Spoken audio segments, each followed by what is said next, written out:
Most candidates think the interview begins with the first real question. They are wrong. The interview begins the moment you walk through the door. Research from Princeton psychologists reveals a terrifying truth. It takes just 1/10 of a second for a stranger to form a lasting impression of your competence and trustworthiness. This brings us to the most critical statistic in hiring. 33% of hiring managers know within the first 90 seconds if they will hire you. This is called thin slicing. It is a survival mechanism where the human brain makes complex judgments based on tiny slices of experience. If you treat "tell me about yourself" as a casual icebreaker, you have already lost. It is not an icebreaker. It is the entire tone-setting moment. If you stumble here, you trigger a confirmation bias loop where the interviewer spends the next 30 minutes looking for evidence to prove you are not good enough. We are going to flip that dynamic right now. To win, you must first decode the trap. To craft the perfect answer, you must understand the question behind the question. They are not asking for your life story. They are rapidly assessing 4 key areas. First is fit and alignment. They are silently asking, how does your experience directly solve my problem? And does your career trajectory align with this role? They do not care about your background unless it aligns with their specific pain points. Second is communication effectiveness. This is a real-time test. They are asking, can you structure complex information clearly and concisely? Are you professional and prepared? Remember, the average human attention span is just 8.25 seconds. If you ramble, you fail this test immediately. Third is strategic control. Your answer is a roadmap. A good answer guides the conversation toward your strengths. If you talk about irrelevant hobbies, you drive the interview off a cliff. If you highlight specific wins, you force them to ask you about those wins. And finally, value proposition. The bottom line. They want to know, who are you, what do you bring to the table, and can you prove it? You must articulate the ROI of hiring you in under 2 minutes. So, what is the strategy? It is the 90-second rule. Your answer must be a focused, compelling executive summary lasting between 60 and 90 seconds. This is non-negotiable. Why this specific time? First, it demonstrates discipline. It shows preparation and strategic thinking. Second, it respects their time. It signals professionalism. And third, it maintains engagement. Any longer than 90 seconds, and you hit cognitive fatigue. You want to stop talking before they stop listening. To structure this time effectively, we use the present-past-future framework. Start with the present for 30 seconds. You must start with where you are now. This leverages anchoring bias. You want to anchor your authority at your highest level of seniority immediately.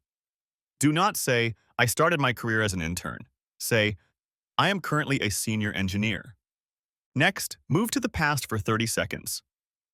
This is your highlight reel, not a history lesson. You must use the future first filter. Only mention experiences relevant to the future job. Finally, end with the future. This is the last 30 seconds. Explain why this specific company is the logical next step. This creates goal congruity, aligning your ambition with their business goals. Now that you have the structure, what goes inside it?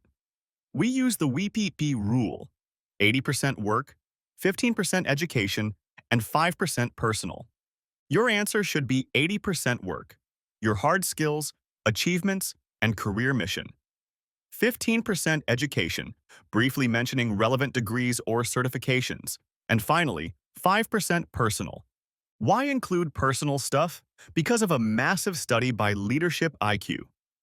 They found that 46% of new hires fail within 18 months, and 89% of those failures are due to poor soft skills, not technical skills. By briefly mentioning a disciplined hobby, like mentoring or marathons, you signal emotional intelligence and lower their hiring risk. To make this memorable, think of your answer as a layer cake. The base layer is your career mission, your professional identity. The middle layers are your specific wins from the past. The top layer is the future fit, but the most important part is the icing: enthusiasm. Psychological studies show that if you have the skills, the cake, but no enthusiasm, the icing, you come across as burned out. You must deliver the answer with genuine energy. Now, how do we prove you are good? We use the STAR method fueled by precision bias. A common mistake is using cliches like, I am a hard worker. That is meaningless without evidence. Instead, use a micro STAR: situation, task, action, and result. And when you give that result, use precision bias. Research shows that precise numbers are trusted more than round numbers. Saying, I increased sales by 10% sounds like a guess. Saying, I spearheaded a redesign that resulted in an 8% reduction in weight and saved 7,000 rupees sounds like data. Precision builds trust. Let's put all of this together. I'm going to read you the perfect 90-second answer for a senior engineer. Listen for the anchor, the precision, and the flow. I am currently a senior engineer specializing in vehicle integration within the heavy equipment sector. My professional base layer is defined by my commitment to aligning advanced engineering solutions with critical business objectives to drive efficiency. That's the present. Over the last 5 years, I've executed complex design projects. A key achievement was when I spearheaded a redesign initiative using kinematic analysis. This optimization successfully resulted in an 8% reduction in component weight below target and contributed to significant cost savings. My technical rigor stems from a BTech in mechanical engineering and Six Sigma certification. That's the past and the WEP rule. Beyond work, I actively mentor junior designers, which keeps me engaged with new challenges. This intentional path leads me to this opportunity. I am looking to transition into leading technical initiatives, and I am particularly drawn to your company's new EV logistics project.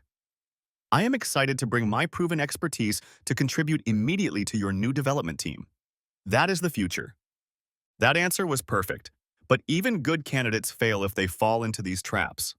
Flaw 1 is rambling. If you go over 90 seconds, you are signaling that you are disorganized. Stick to the 30-30-30 timing. Flaw 2 is lack of focus. Don't give a chronological history. Use the future first filter. If a detail doesn't help you get this job, cut it out. Flaw 3 is reciting your resume. They can read. Your job is to interpret the resume, not repeat it. Flaw 4 is oversharing. Keep that 5% personal section professional. No politics, no religion, no drama. And flaw 5 is using cliches. Never say, I'm a team player, without proving it with a STAR example.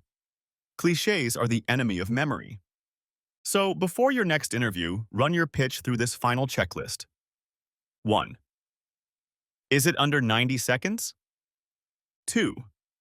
Does it follow present, past, future? 3. Is it 80% work-focused? 4.